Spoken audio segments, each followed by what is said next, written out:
Hey everybody, welcome back. It's Jordan here. Today we're going to be taking a detailed look at the LEGO Icons Concorde. This set consists of 2,083 pieces and has a retail price of $200 US. On the side of the box you can see the nose of the aircraft.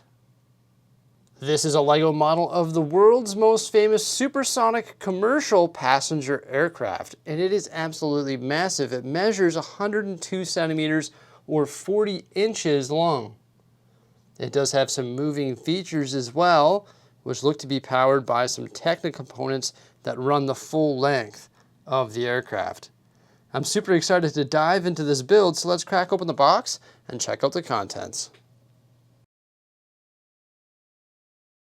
The pieces are divided among 21 bags, plus we get one additional piece in a paper bag. And inside that is a really nice printed windscreen. The instruction manual features the back end of the Concorde on the front cover.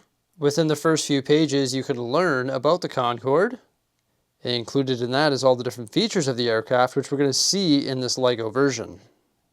We can also meet the design team, and then there's some real-life images of the model, and just look how massive that thing is. And then it's time to start the build. So the bags really are quite small. This is bags 1 through 3, and I believe we're starting to create the wings there.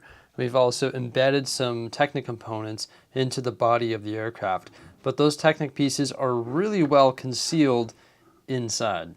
If I remove this panel, it reveals some of the gear work inside. You can see there's 3 gears right there. And the moving function on this portion is actually right here. You can see there's a worm gear, I believe that's the name of it. When I spin that, those Technic pieces move in either direction. So you can see what I mean about small bags. I just emptied bag number 4. There's the larger one and then also a smaller one within. And this is all of the pieces. So this set comes with 2,083 pieces, which are divided among 21 different bags. So if you do the math, there's not even 100 pieces per bag, which I actually don't mind because it makes all of these white pieces easy to find. If there was an overwhelming amount of them, well, it might be difficult because they're pretty much all the same color. The gears that were installed earlier are actually connected to the landing gear. I'm about to start bag number 7, and the first thing I have to do is remove these orange supports. They're literally there just for support, but you can start to see the wingspan now. This thing is huge. All of the Technic pieces within the aircraft have been concealed by these like fuselage pieces with the printed windows, also 2x4 printed tiles which line up with those plates for one continuous line. I also started constructing the front of the aircraft, and building this part right here was just so cool. There's some Technic pieces in there, and just the way it was constructed with all of the different studs not on top parts, that being brackets and also snot bricks. There's the marriage of the 2 halves. When we flip back a bit here, you can just see how many brackets and also snot bricks were used in the construction of this, and it was actually intense. It was so cool, just the alignment of everything and the way that it all turned out with the nice slopes and that perfect angle, and also the curved slopes right there. Yeah, it was really neat. And also when I turn that red axle in the back there, it activates the front landing gear, I believe. So I'm actually midway through bag 11, and this is where we join the 2 halves. Check out the micro scale interior with 3 rows of seats and also 2 bathrooms. There are little facts scattered throughout the instruction manual, and I really like this one here. It says, the Concorde's 100 passengers would enjoy luxury amenities and fine cuisine to accompany breathtaking views from the edge of space at 18,288 meters or 60,000 feet. That's crazy. So things are coming along beautifully, and I've decided to do something a little bit differently here today.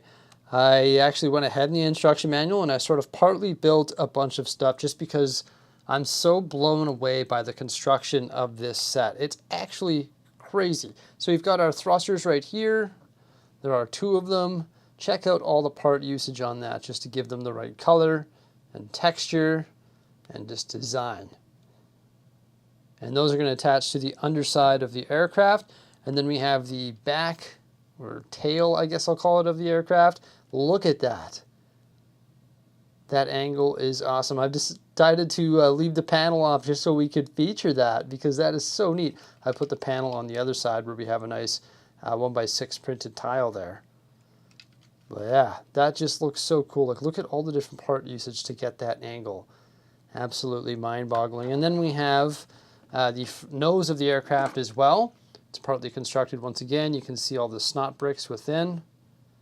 And also there is a hinge here, so this can hinge like that there. And I actually haven't attached the top yet. It's right here. And that piece is actually just going to connect to that modified 1x2 plate with the clip. Just like that. And then we can throw the side panel on. And that showcases the really nice printed curved slope element there. I love the fact that everything in this set is printed. Once again, there's that awesome looking windscreen which came in the paper bag.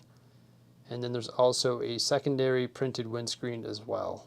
So that attaches to the aircraft just like that. And then I'm going to use a bunch of parts to lock it in place. And included in that is a couple more printed elements.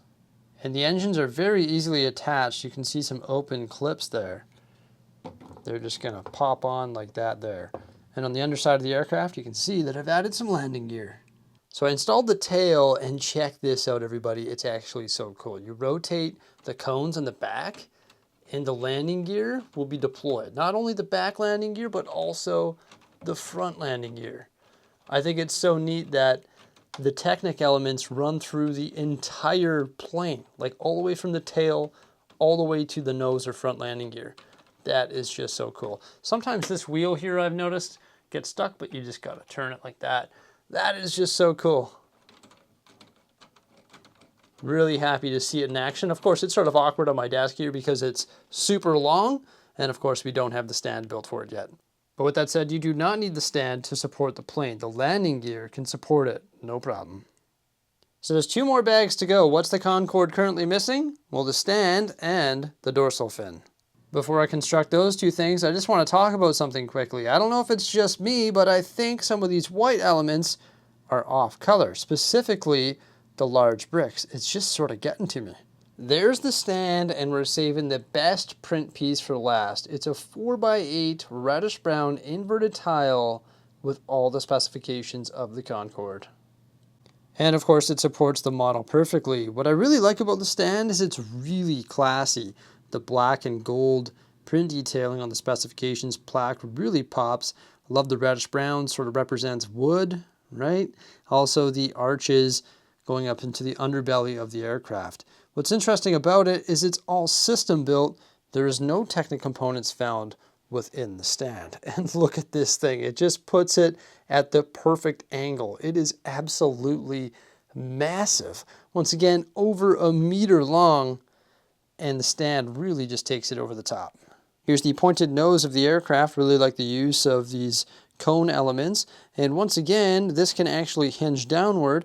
Apparently it had to hinge downward in real life so that the pilots could actually view the runway when they were piloting this supersonic aircraft. We have the continuous red line that starts right behind the front windscreen there on this curved slope element with the printed logo on it as well. And that red line actually continues right through to the back of the aircraft where you can see the dorsal fin which was added. It has a double-sided dark blue print piece that says Concorde on either side. And then we have 2 rudders that can move individually on the back here as well. I guess how you'd like to display this model is truly up to you. You can have it on your stand, or you can also have it on the landing gear. And once again, you can have that landing gear either retracted or deployed just by spinning the cone on the rear of the aircraft. And there's actually 1 more set of landing gear, and that's on the tail end right over here. Nothing too serious, just built with a couple connectors. So there's a total of 7 printed elements with the windows, and that of course is where the passengers would be looking at their beautiful view. And these are the only 2 panels here, one that's printed, one that's not, that can actually be removed. And once again, that's going to reveal the interior details. With the use of all of these slope elements, the wings are perfectly shaped. Actually, this plane here has special Agevol Delta wings, I believe they are. Sorry if I mispronounced that, but yeah, it had some special wings because of course it's flying at supersonic speeds. Now when we added the tail dorsal fin with those rudders, we also added some flaps. There's 3 on either wing. We've got 1 on this side of the engine that can hinge, and then also 2 more over here, and it's the same on either side. Despite its size, the build is actually super sturdy, and another really nice thing that I like about the stand, specifically the arches, is it gives you a good spot to grab. You can actually grab the set with one hand and pick it up.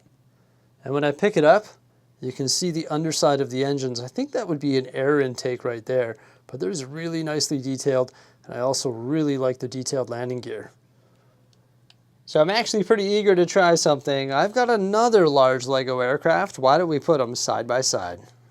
And that, of course, is the Boeing 787 Dreamliner from 2006. This model here has just under 1,200 pieces. And it actually is very comparable in size. Not too shabby, but you can definitely see the difference in the make. Like this one here is a lot more simplistic. It uses a lot more blocky elements. Inverted slopes, plates, angled bricks, things like that. But obviously Lego has come a long way, and this model over here is far superior and way more sophisticated from a builder's perspective. It's actually like night and day. But it's pretty cool to have both large Lego planes in my collection. My Boeing Dreamliner is missing its stickers. I actually have the sticker sheet intact. I just didn't have the heart to put the stickers on it because a lot of the stickers would have to go over multiple Lego pieces. For example, that's all 1x8 tiles on the specification plaque. Much prefer a nicely printed 4x8 inverted tile. So everybody, there we have the Lego Concorde. This thing is pretty crazy. So $200 US, 2,083 pieces, all print. I think a lot of people are going to be happy with this. And I think that it's something pretty cool that's never really been done with Lego before, other than, of course, that Boeing 787 Dreamliner. And I think a lot of people are going to be really happy with this model. What are my final thoughts on it? I think it is like perfectly done. It is just like an amazing representation of this very iconic aircraft.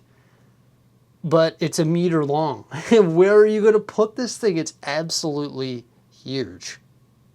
But like the building styles and techniques found throughout it is like world class. Like it's phenomenal. Like I can't really say anything negative about it other than maybe, I don't know if it's my eyes or the light, but maybe some of these pieces are a little bit of a different color, like they're just not like perfectly white. But like, what can you say that's not amazing about this model? They wanted to create a Lego version of the Lego Concorde, and that's what they did. They made it like perfect. I mean, granted, I've never flown on one of these, and I would never want to. I would just feel so unsafe. I don't know how I feel about it. You know what I mean? Has anybody flown on one of these? Have you been on one? That would be insane. It's absolutely nuts. Looking at this little plaque here, some of those specifications are absolutely mind-boggling. I hope you enjoyed my little review here on this massive Lego aircraft set, the Concorde. Please remember to like, subscribe, and stay tuned for some more great stuff, and have yourselves a fantastic day. Farewell.